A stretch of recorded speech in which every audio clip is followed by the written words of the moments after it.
Hello students. तो my self doctor अभिषेक और मैं आपके साथ जूलॉजी पोर्शन डिस्कस करूँगा। तो आज हम एक छोटा सा टॉपिक डिस्कस कर रहे हैं, मलेरिया। और मैं ये इसलिए डिस्कस कर रहा हूँ कि ये बहुत ही ड्राई टॉपिक है, बोरिंग है, लेकिन कैसे मैं ये इंटरेस्टिंग बना दूंगा आपके लिए तो आपको बहुत मज़ा आएगा। तो इसलिए मैं टॉपिक ले रहा हूँ, बहुत ही बोरिंग है, लेकिन जब मैं डिस्कस करूँगा तो ये बिल्कुल इंटरेस्टिंग बनेगा आपके लिए। और ये आपको डिफरेंसेस पता चलेगा, पहले जो आप टीचिंग करते थे और अब मेरे साथ जब आप इन्वॉल्व होंगे, मेरे साथ जब डिस्कशन होगा, तो आपको कैसे सब्जेक्ट बहुत आसान और इंटरेस्टिंग लगेगा। क्लियर? तो चलिए शुरू करते हैं। मलेरिया।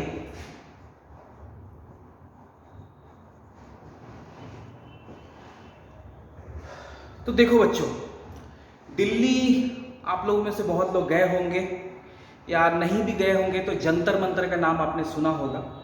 और जंतर मंतर पे जनरली किसी को जब अपना विरोध प्रदर्शन या गवर्नमेंट के अगेंस्ट कुछ बात बोलनी होती है तो लोग वहाँ पे प्रोटेस्ट करते हैं, आंदोलन करते हैं। जैसे आजकल किसान आंदोलन चल रहा है।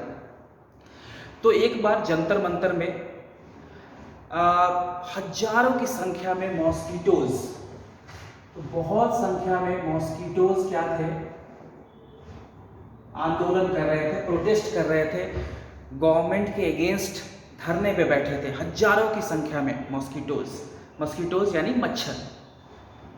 आपको बहुत फनी लग रहा होगा, लेकिन हाँ, तो ऐसा हो रहा था। उनके हाथों में बड़े बड़े बैनर, ये वो पोस्टर लगे हुए थे, अलग अलग आवाज़ें आ रही थी, हमारी मांगे पूरी करो, हमारी मांगे पूरी करो, ये सब कुछ। तो आपको पता है जहाँ भी कुछ इस तरह का प्रोटेस्ट होता है तो मीडिया पर्सन जरूर वहाँ पहुँचते हैं। एज यूजुअल हमेशा की तरह वहाँ भी मीडिया पर्सन्स पहुँचे और कुछ प्रेस रिपोर्टर्स ने, मीडिया पर्सन्स ने पूछा मच्छरों से, मॉस्किटोज से कि आप क्यों ये प्रोटेस्ट कर रहे हैं, आपकी क्या मांगे हैं, क्या डिमांड्स हैं जिसके कारण आप इंडियन गवर्नमेंट के अगेंस्ट इतना बड़ा धरना प्रदर्शन, हजारों की संख्या में आप लोग यहाँ आए हुए हैं, क्या रीज़न है, क्या आपके डिमांड है। तो जो डिमांड्स थी उनकी, तो फर्स्ट डिमांड था बच्चों मॉस्किटोज की कि एक गंबूसिया नाम की फिश है, ये हमारे लिए एक विलेन है, इसने हमारा जीना हराम किया हुआ है। तो गंबूसिया फिश के अगेंस्ट क्या करना है, गवर्नमेंट को एक्शन लेना है, उसको जेल में डालो, कुछ भी करो, लेकिन उसके अगेंस्ट अगर गवर्नमेंट एक्शन नहीं लेती है तो हमारा धरना प्रदर्शन जारी रहेगा, हम सरकार गिरा देंगे, हमारा एक भी वोट गवर्नमेंट को नहीं मिलेगा, इस सरकार को। तो इतने नाराज थे मच्छर, किससे? गंबूसिया फिश से। तो पहला डिमांड कि गंबूसिया फिश को जेल में डालो फर्स्ट। फिर मीडिया पर्सन ने पूछा कि आप लोगों का सेकेंड डिमांड क्या है। तो वो बोले कि सेकेंड जो हमारा डिमांड है वो है NMEP को गवर्नमेंट वापस ले। NMEP को गवर्नमेंट वापस ले, इसके कारण हमें बहुत परेशानी है, हमारे सैकड़ों लोग मर रहे हैं, तो NMEP को गवर्नमेंट को वापस लेना पड़ेगा। ओके, तो ये सेकेंड इनकी डिमांड थी। अभी हम लोग इसको मैं कोरिलेट करूंगा इस स्टोरी को मलेरिया से, तो ध्यान से आप सुनते जाओ। अभी मॉस्किटोज का, मच्छरों का धरना प्रदर्शन आंदोलन चल रहा है, मीडिया पर्सन पहुंचे हुए हैं, क्या क्या उनकी डिमांड है। तो पहला, गंबूसिया फिश को क्या करो, इसको जेल में डालो या जो भी करना है करो, NMEP को वापस लो। जो थर्ड उनकी डिमांड थी वो डिमांड थी कि उनको क्यूनीन एंड क्लोरोक्वीन, ये जो दो दवाइयां हैं इसको बैन करना पड़ेगा गवर्नमेंट को, क्योंकि इनको बहुत दिक्कत होती है मच्छरों को। तो क्विनीन और क्लोरोक्वीन नाम की जो ड्रग्स हैं इसको गवर्नमेंट को बैन करना चाहिए। तो ये तीसरा डिमांड था। चौथा डिमांड था ड्रैगन फ्लाई। चौथा डिमांड था dragon fly and utricularia. Dragon fly and utricularia, इनके अगेंस्ट भी गवर्नमेंट को एक्शन लेना पड़ेगा, इन्होंने हमारा जीना हराम कर रखा है, इसके अगेंस्ट भी गवर्नमेंट को एक्शन लेना पड़ेगा। ये सारे डिमांड वो मीडिया पर्सन के सामने रख ही रहे थे मच्छर लोग, तब तक एक ब्रेकिंग न्यूज़ आई। ब्रेकिंग न्यूज़ वो थी कि एक न्यूली मैरिड मॉस्किटो कपल, ए न्यूली मैरिड मॉस्किटो कपल जो हनीमून के लिए गया था कुल्लू मनाली, वहाँ पे डीडीटी के स्प्रे के कारण जो मेल मच्छर है वो मर गया, फीमेल अब विधवा हो गई है। और ये न्यूज़ जैसे ही फ्लैश हुआ, मच्छरों ने कहा कि ये तो बहुत एक्सेस हो गया, अभी तो हम लोग इन चारों लोगों से ही परेशान थे, इन 4 तरह के प्रॉब्लम से ही हम परेशान थे, अब हम ह्यूमन बींग्स भी, जो आदमी लोग हैं, ये भी हमारे दुश्मन है और हम ये धरना प्रदर्शन आंदोलन अब कुछ नहीं करेंगे, हम अब डायरेक्ट एक्शन लेंगे ह्यूमंस के अगेंस्ट, आदमियों के अगेंस्ट हम एक्शन लेने वाले हैं। सारा धरना प्रदर्शन खत्म कर दिया गया। उसी समय एक इमरजेंसी मीटिंग बुलाई गई सारे मच्छरों की, उसमें सारे पूरे वर्ल्ड के मच्छरों ने पार्टिसिपेट किया। और उसके बाद उस मीटिंग में क्या हुआ, एक प्रस्ताव लाया गया कि हमें कुछ ना कुछ ह्यूमन बींग्स के अगेंस्ट, इन जो आदमी लोग हैं इनके अगेंस्ट कुछ ना कुछ करना होगा। इन्होंने बहुत हमारे लिए प्रॉब्लम क्रिएट की है। जो मेल मच्छर थे, जो मेल मॉस्किटो थे, तो जो मेल मॉस्किटो थे बच्चों, उन्होंने बोला कि हमें इनको माफ़ कर देना चाहिए, आदमियों को या ह्यूमन बींग्स को माफ़ कर देना चाहिए, क्योंकि वो हमारे अगेंस्ट काम कर रहे हैं। हम भी अगर ऐसा ही करते रहेंगे तो हमारे में और उनमें क्या डिफरेंस रह जाएगा, ठीक है ना।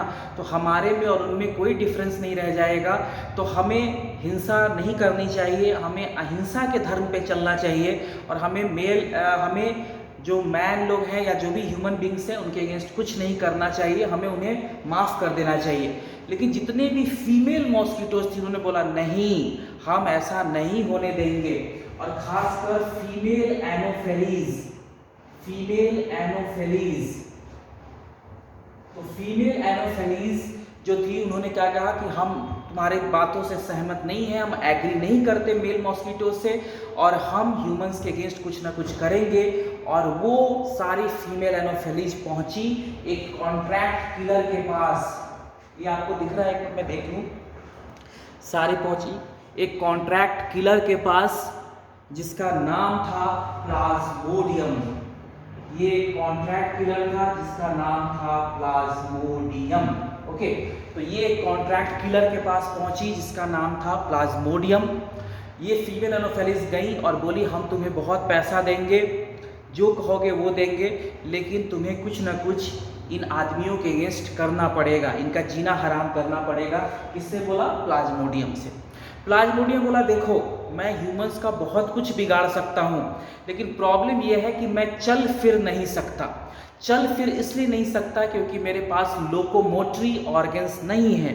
तो अगर आप लोग मेरी मदद करो या कोई ऐसा अरेंजमेंट कर दो जिससे कि मैं ह्यूमंस के पास पहुंच जाऊं, तो मैं उनके लिए प्रॉब्लम क्रिएट कर सकता हूं। ऐसा बोला किसने?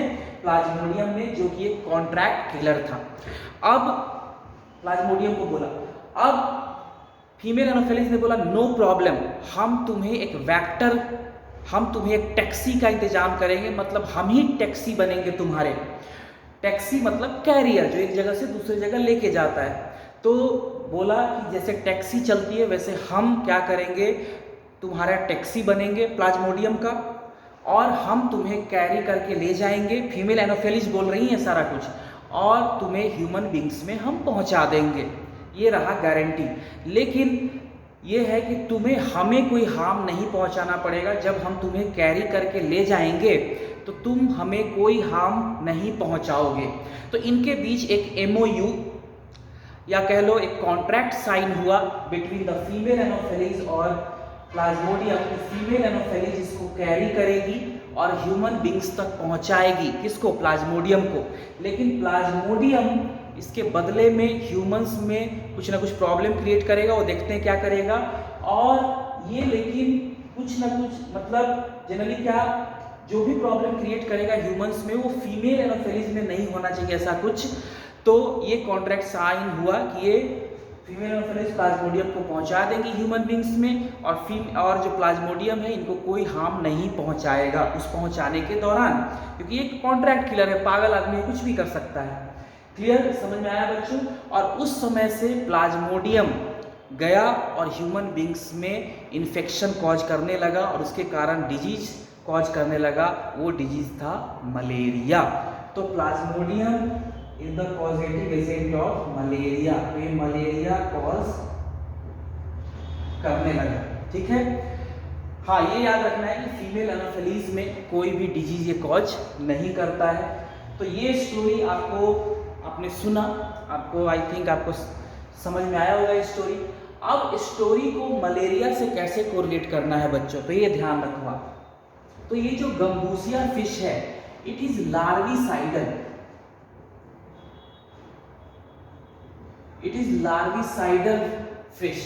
लार्विसाइडल है means it eat the larva of mosquito. तो ये मॉस्किटो के लार्वा को खा जाते हैं। Eat the larva of mosquito, ये लार्विसाइडल है। और मॉस्किटो के लार्वा को बच्चों बोलते हैं रिगलर, ये याद रखना। रिगलर is larva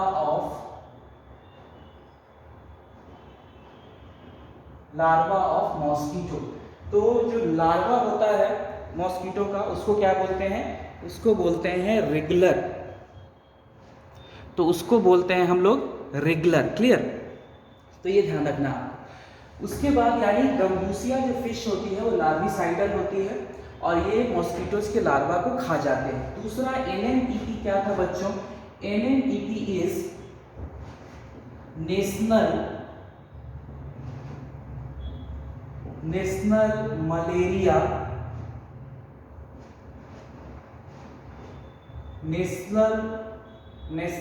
malaria eradication programme.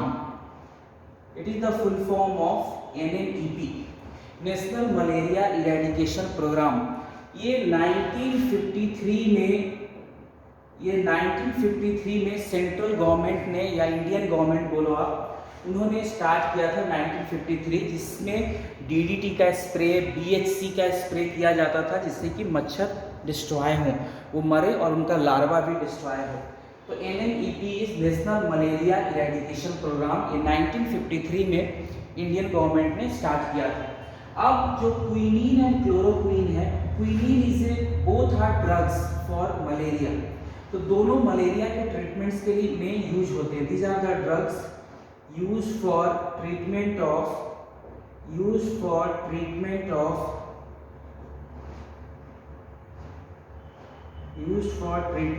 Malaria.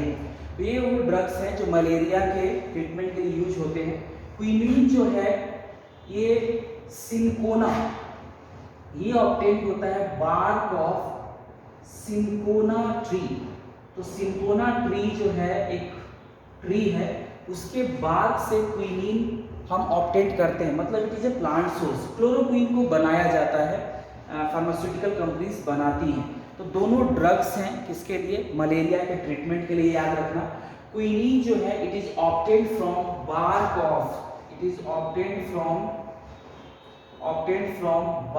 Of cinchona tree. और ड्रैगन फ्लाई एक इंसेक्ट है और ये मॉस्किटो को खा जाता है। It is insectivorous. तो ये इंसेक्टिवोरस है, ये खुद भी इंसेक्ट है बच्चों, मतलब ये खुद इंसेक्ट है और इंसेक्ट जैसे मॉस्किटो को खा जाता है, इंसेक्टिवोरस है ये। यूट्रिकुलेरिया भी मॉस्किटोज को खा जाते हैं, ये भी इंसेक्टिवोरस, लेकिन यूट्रिकुलेरिया इज प्लांट, ये याद रखना। तो इट इज इंसेक्टिवोरस प्लांट। तो ये इंसेक्टिवोरस प्लांट है बच्चों, कौन? यूट्रिकुलेरिया। तो ये आपको समझ में आ गया। जो भी चारों डिमांड थी वो चारों चीज़ें बहुत इंपॉर्टेंट है, मलेरिया टॉपिक से रिलेटेड है, मॉस्किटो से रिलेटेड है, तो ये चीज़ें आपको याद रखनी है। फिर मेल मॉस्किटोज में जो मेल मॉस्किटोज थे उन्होंने क्यों ना बोला, ये कोई धार्मिक विचारों के नहीं है। एक्चुअली होता क्या है, दे लैक मैंडिबल। तो ये मैंडिबल नहीं होता इनमें, तो ये ब्लड सक नहीं कर पाते। तो जनरली आप मॉस्किटो देखो क्या है, उनका जो मील है, उनका खाना क्या है, ब्लड है, वो पियर्स करते हैं और ब्लड सक करते हैं। तो ये मैंडिबल नहीं होता मेल मॉस्किटोज के पास, इसीलिए ये ब्लड सक नहीं कर पाते। प्लांट से कुछ लिक्विड या कह लो कुछ जूस जो इनको मिलता है उसी पे ये जिंदा रह पाते हैं। तो मेल मॉस्किटोज कहीं भी कोई भी मॉस्किटो हो, इसीलिए आप देखोगे जितने भी डिजीज के वेक्टर हैं वो फीमेल हैं। फॉर एग्जाम्पल यहाँ पे मैं लिख देता हूँ, आपने पढ़ा होगा फीमेल एनोफेलीज, यहाँ तो हमने पढ़ा है फीमेल एनोफेलीज, ये क्या किसको कैरी कर रही है, ये कैरियर है या कह लो वेक्टर है, इट इज कैरियर और वेक्टर ऑफ प्लाज्मोडियम को ये कैरी कर रहा है, वेक्टर है उसका, ठीक है। फिजिक्स वाला वेक्टर से कंफ्यूज नहीं, टेंशन नहीं लेना, यहाँ वेक्टर का मतलब एक कैरियर जो किसी को कैरी करके ले जाएगा, किसी भी पैथोजन को, तो ये प्लाज्मोडियम को कैरी करता है फीमेल एनोफेलिस। रिस्पॉन्सिबल किसके लिए है, मलेरिया के लिए। वैसे ही है फीमेल एडीज ये क्या फैलाने में हेल्प करते हैं, dengue, chikungunya and yellow fever, okay, yellow fever. वैसे ही एक है फीमेल क्यूलेक्स, ये किसके लिए रिस्पॉन्सिबल है बच्चों, फाइलेरिया के लिए, या फाइलेरिएसिस या एलिफेंटिएसिस, हाथी पांव। आपने देखा होगा लोगों के नॉर्मल पैर सूजे हुए होते हैं, फूले से होते हैं, तो फीमेल क्यूलेक्स। तो हर जगह देखो फीमेल ही है। फीमेल एडीज क्या फैलाती है, डेंगू, चिकनगुनिया, येलो फीवर। ये कैरियर है, वेक्टर है किसका, डेंगू वायरस का, चिकनगुनिया वायरस का। फिर फीमेल एनोफेलिस किसके लिए रिस्पॉन्सिबल है, मलेरिया के लिए, ये किसको कैरी करता है, प्लाज्मोडियम को। फीमेल क्यूलेक्स क्या कॉज करता है, किसको फैलाता है, फाइलेरिया को या फाइलेरिएसिस या एलिफेंटिएसिस को। ये किसको कैरी करता है बच्चों, फाइलेरियल वार्म, उचरेरिया को। फाइलेरियल वार्म है ये, उचरेरिया, इसको कैरी करता है, उसका कैरियर है। तो जब मैं ह्यूमन हेल्थ एंड डिजीज या प्रोटोजोआ, ये सब राउंड वार्म, ये सारा कुछ जब पढ़ेंगे हम लोग तो और डिटेल में पढ़ेंगे इसको, ठीक है ना। तो ये देखो आप, ये सारे फीमेल, कहीं भी आप मेल नहीं देखोगे। क्या रीजन है, बिकॉज ऑल मॉस्किटो, ये सारे मॉस्किटो हैं, एडीज भी मॉस्किटो है, क्यूलेक्स भी मॉस्किटो है, एनोफेलिस भी मॉस्किटो है। और ये इसलिए मेल इसलिए डिजीज नहीं फैला पाते, किसी को कैरी नहीं कर पाते, क्योंकि कोई मतलब है नहीं, क्योंकि ब्लड सक कर ही नहीं पाते। क्यों नहीं कर पाते, क्योंकि दे लैक मैंडिबल। क्लियर, ये याद रखना आपको। अब यहाँ से कहानी से हमें ये कोरिलेट करना है कि female anopheles is vector of plasmodium. Plasmodium क्या है, एक प्रोटोजोआ है। Plasmodium is a protozoa. So malaria एक प्रोटोजोनल डिजीज है। So malaria is a protozoal disease. Malaria is a protozoal disease. तो प्लाज्मोडियम जो है ये प्रोटोजोआ है और इट लैक लोकोमोटरी ऑर्गन, मतलब इसमें लोकोमोशन के लिए कोई ऑर्गन नहीं है, लैक लोकोमोटरी ऑर्गन्स। तो लैक लोकोमोटरी ऑर्गन, तो लोकोमोटरी ऑर्गन नहीं है, यानी ये लोकोमोशन नहीं कर पाता। That's why it's needs a vector. Clear, तो यहाँ तक आपको समझ में आया होगा स्टोरी, और ये मलेरिया से कैसे कोरिलेट किया है मैंने, ये आपको ध्यान रखना है। और प्लाज्मोडियम जो है वो प्रोटोजोआ है और वो लैक लोकोमोटरी ऑर्गन, इसीलिए उसको एक वेक्टर की ज़रूरत पड़ती है। वेक्टर इज फीमेल एनोफेलिस, एक मॉस्किटो है, और ये प्लाज्मोडियम कॉज करता है मलेरिया। तो प्लाज्मोडियम कॉजेस मलेरिया, तो ये याद रखना है, प्लाज्मोडियम कॉजेस मलेरिया। क्लियर, तो ये ध्यान रखना है बच्चों आपको।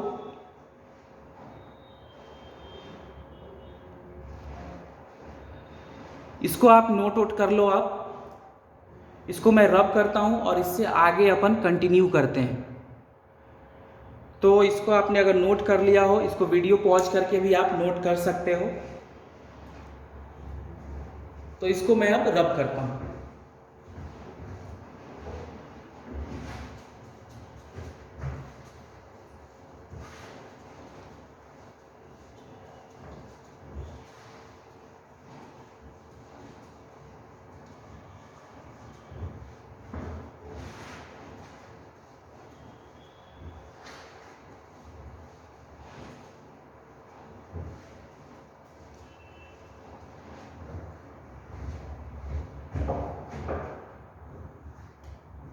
अब देखो प्लाज्मोडियम के डिफरेंट स्पेसीज हैं जो मलेरिया कॉज करते हैं। तो 4 तरह के प्लाज्मोडियम हैं, 4 टाइप्स ऑफ प्लाज्मोडियम, या कह सकते हैं 4 स्पेसीज ऑफ प्लाज्मोडियम। 4 स्पेसीज है प्लाज्मोडियम की जो मलेरिया कॉज करती है। First is Plasmodium vivax, second is Plasmodium oval, third is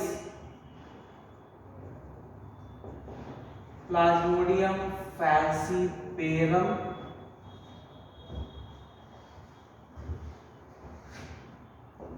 and fourth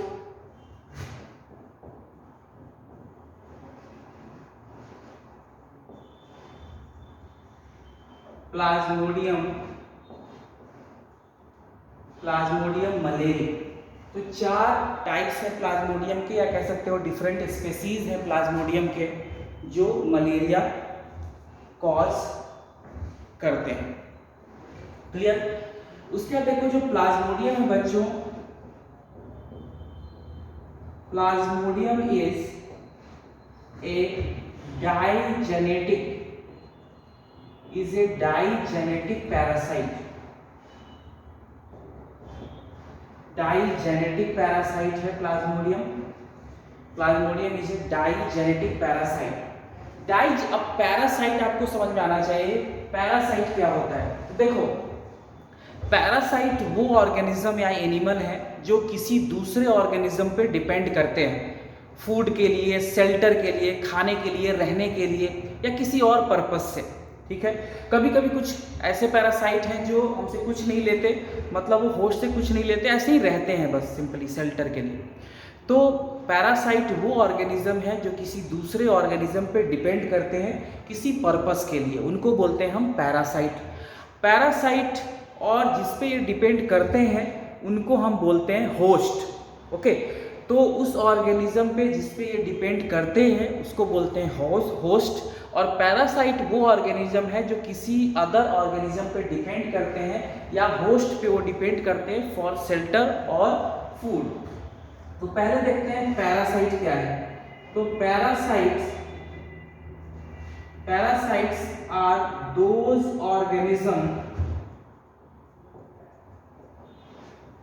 organisms which parasites are those organisms which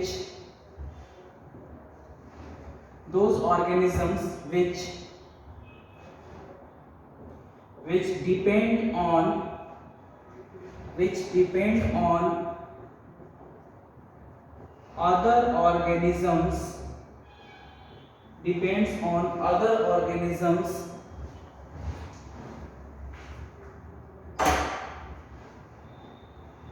other organisms for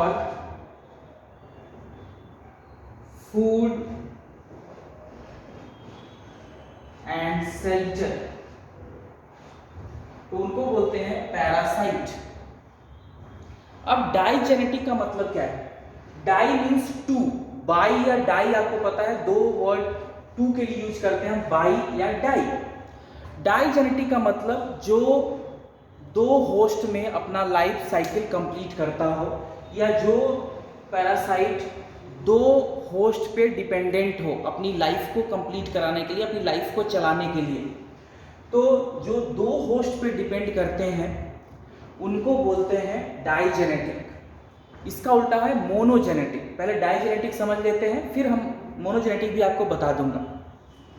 तो डाइजेनेटिक जो 2 होस्ट में अपना life cycle complete करता हो या जो 2 होस्ट पे डिपेंड करता हो उसको बोलते हैं डाइजेनेटिक पैरासाइट। तो डाइजेनेटिक पैरासाइट क्या है बच्चों?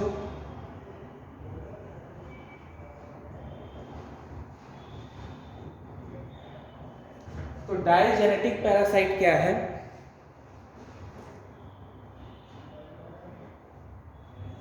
डाइजेनेटिक पैरासाइट क्या है? पैरासाइट which completes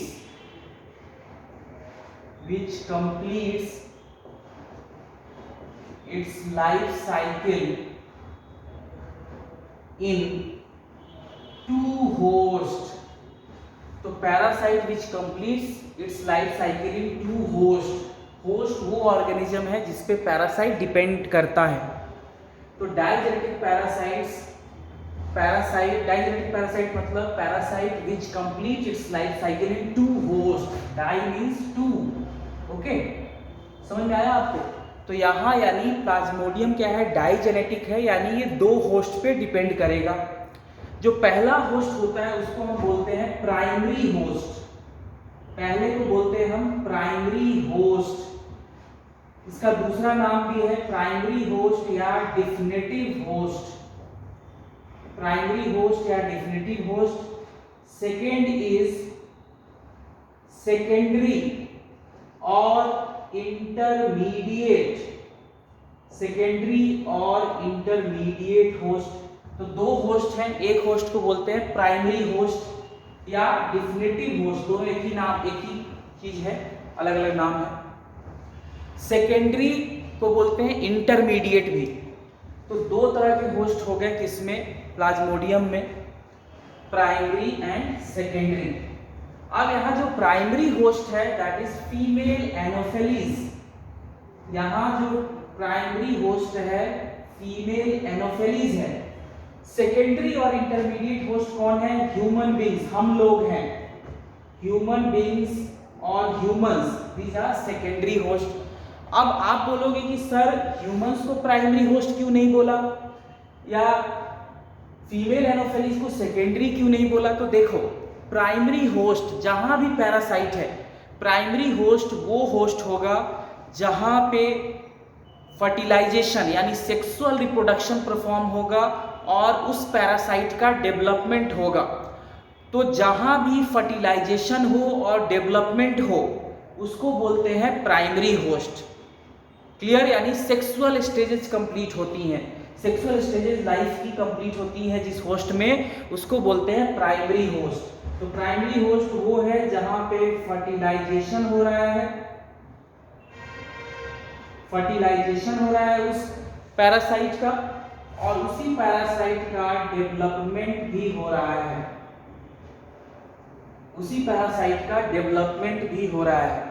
ठीक है, तो उसी पैरासाइट का डेवलपमेंट भी हो रहा है. तो फीमेल, समझ में आ रहा है आपको? तो फीमेल फर्टिलाइजेशन भी हो रहा है और डेवलपमेंट भी हो रहा है.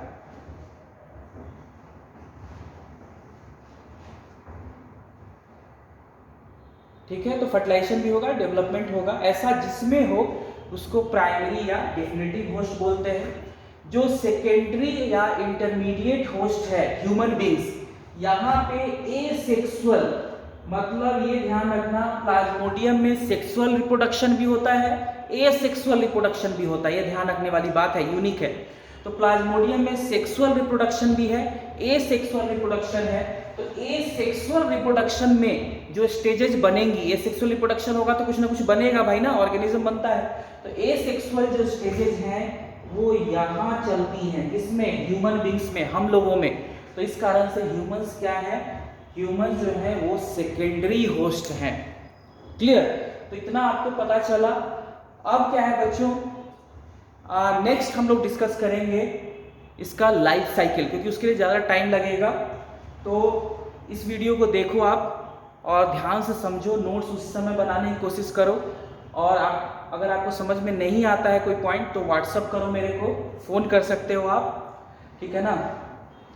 तो यहाँ तक आपको पढ़ना है. नेक्स्ट हम लोग डिस्कस करेंगे लाइफ साइकिल ऑफ प्लाज्मोडियम. मतलब जब तक हम लाइफ साइकिल डिस्कस नहीं करेंगे हमें नहीं पता चलेगा कैसे वो डिजीज कॉज कर रहा है. ठीक है ना? तो डिजीज कॉज कैसे करेगा वो लाइफ साइकिल से ही आपको पता चलेगी. तो नेक्स्ट हम लोग डिस्कस करेंगे life cycle of Plasmodium. Okay, thank you.